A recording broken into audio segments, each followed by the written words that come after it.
दोस्तों, तो इस वीडियो में बात करेंगे बंसल वायर आईपीओ के बारे में। तो आज एक साथ मार्केट में दो मेन बोर्ड आईपीओ ओपन थे। तो चलिए देखते हैं कि बंसल वायर आईपीओ डे 1 में कितना सब्सक्राइब हुआ है और इसका प्रीमियम किस प्राइस के ऊपर ट्रेड कर रहा है, इस आईपीओ से कितना प्रॉफिट मिलने वाला है, इसमें आगे अप्लाई करना है या फिर नहीं करना है। तो इससे पहले कि मैं वीडियो को शुरू करूँ, अगर आप इस चैनल पर पहली बार विजिट कर रहे हैं या फिर आपने चैनल अब तक सब्सक्राइब नहीं किया है तो चैनल को सब्सक्राइब कर लें और वीडियो को भी लाइक कर दें। पहले आईपीओ की डिटेल्स की बात करें तो आईपीओ 3 जुलाई को ओपन हुआ है, यानी कि आज से ही आईपीओ ओपन हुआ है और ये 5 जुलाई को क्लोज होने वाला है। फेस वैल्यू 5 रुपये पर शेयर है और बुकिंग प्राइस 256 है। आईपीओ में 58 शेयर्स का लॉट है। आईपीओ 745 करोड़ का है और पूरी तरह से ये फ्रेश इशू का आईपीओ है और ये मेन बोर्ड आईपीओ है, तो कंपनी बीएसई और एनएसई के ऊपर लिस्ट होने वाली है। ये 745 करोड़ का आईपीओ है और इस आईपीओ में भी एचएनआईज के लिए 15% का पोर्शन है। इसमें से 10% का पोर्शन बिग एचएनआईज के लिए है। तो बिग एचएनआईज के लिए इस आईपीओ में 3583 एप्लीकेशन रिजर्व हैं। स्मॉल एचएनआईज के लिए 5% का पोर्शन है और इनके लिए आईपीओ में 1791 एप्लीकेशन रिजर्व है और रिटेलर्स के लिए आईपीओ में 1,75,612 एप्लीकेशन रिजर्व हैं। अभी आईपीओ आज ओपन हुआ है, लेकिन कल ही एंकर इन्वेस्टर्स की ओर से इसमें बिडिंग देखने को मिली और इस आईपीओ में एंकर इन्वेस्टर्स को 87,30,468 इक्विटी शेयर्स एलोकेट किए गए हैं, यानी कि 223.50 करोड़ का जो पोर्शन है वो एंकर इन्वेस्टर्स को एलोकेट किया गया है।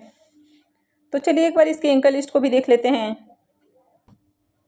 बंसल वायर आईपीओ के भी अगर एंकर लिस्ट को देखें तो इसके एंकर लिस्ट में टोटल आपको 18 नाम देखने को मिले हैं, यानी कि 18 एंकर इन्वेस्टर्स आए हैं। तो 745 करोड़ का आईपीओ है और 18 एंकर इन्वेस्टर्स आए हैं, तो एंकर लिस्ट ठीक ठाक देखने को मिला है, बहुत अट्रैक्टिव एंकर लिस्ट नहीं है। अगर इसमें म्यूचुअल फंड्स कंपनियों के बारे में बात की जाए तो इसमें 9 डोमेस्टिक म्यूचुअल फंड्स कंपनियों ने 12 स्कीम्स के जरिए आईपीओ में पैसे लगाए हैं। बंसल वायर आईपीओ के अगर बिजनेस के बारे में बात करें तो ये भी कंपनी काफ़ी पुरानी है। 1985 में कंपनी इनकॉर्पोरेट हुई है और ये कंपनी स्टेनलेस स्टील वायर की मैन्युफैक्चरिंग करती है। तो कंपनी 3 तरह के सेगमेंट में काम करती हुई देखने को मिलती है। तो इसमें carbon steel wire, low carbon steel wire और स्टेनलेस स्टील वायर देखने को मिलते हैं। तो कंपनी 3000 से भी ज़्यादा अलग अलग तरह के स्टेनलेस स्टील के वायर बनाती है। तो इसमें अगर कंपनी के रेंज की बात करें तो कंपनी अलग अलग साइज़ के अंदर ये जो वायर है तैयार करती है। तो इसमें वेरी थिन से लेके वेरी थिक तक आपको वायर देखने को मिल जाते हैं और अभी कंपनी के पास 5000 से भी ज़्यादा कस्टमर्स देखने को मिल जाते हैं जो कि अलग अलग इंडस्ट्रीज से बिलोंग करते हैं। तो अगर ओवरऑल इनके भी बिजनेस को देखा जाए तो इनका बिजनेस भी अच्छा है।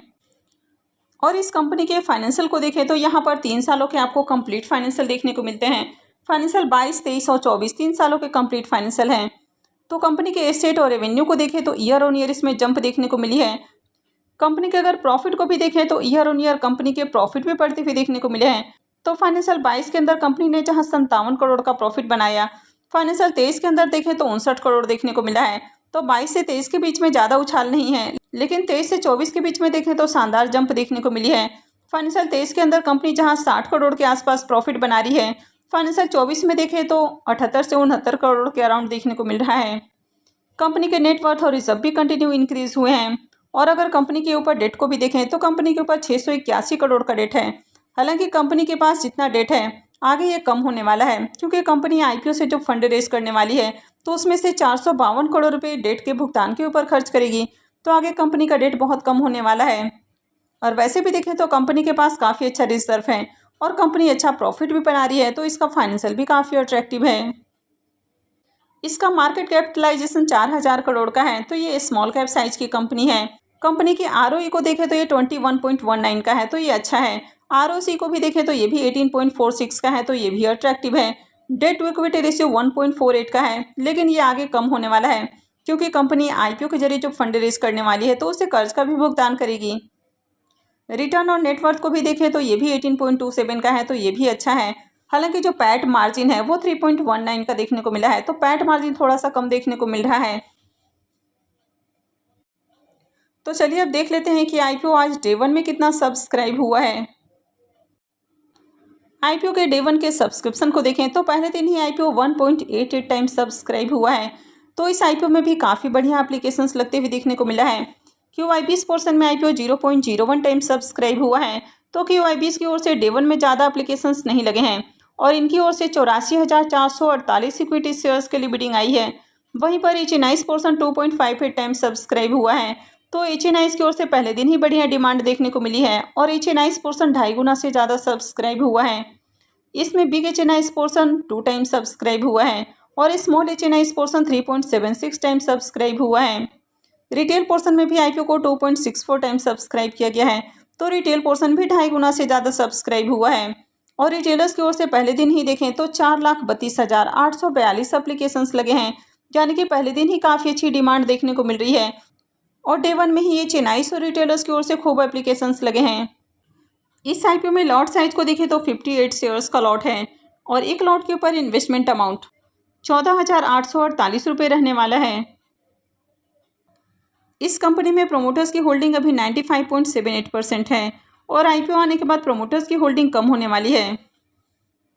IPO के शेड्यूल को देखें तो IPO 3 जुलाई यानी कि आज से ही ओपन हुआ है और ये 5 जुलाई को क्लोज होने वाला है। IPO का अलॉटमेंट डेट 8 जुलाई रहेगा, रिफंड डेट 9 जुलाई है, क्रिएटिव डेट भी 9 जुलाई है और IPO की लिस्टिंग 10 जुलाई को होने वाली है।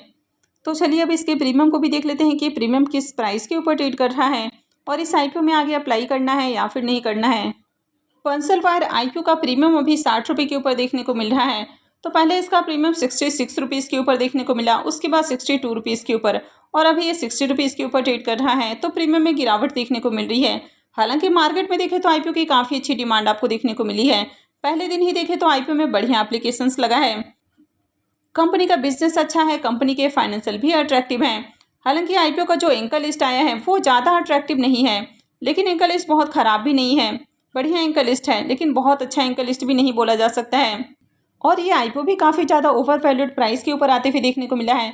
तो यहाँ पर सबसे बड़ा निगेटिव पॉइंट है कि IPO ओवर वैल्यूड प्राइस के ऊपर आया है, उसके बाद एंकर लिस्ट बहुत अट्रैक्टिव नहीं है।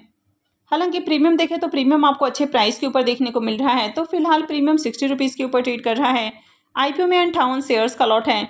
तो IPO से 3,480 रुपये एक लॉट से प्रॉफिट हो सकता है। इसके प्रीमियम को देखें तो इसका प्रीमियम 23-24% के अराउंड ट्रेड कर रहा है।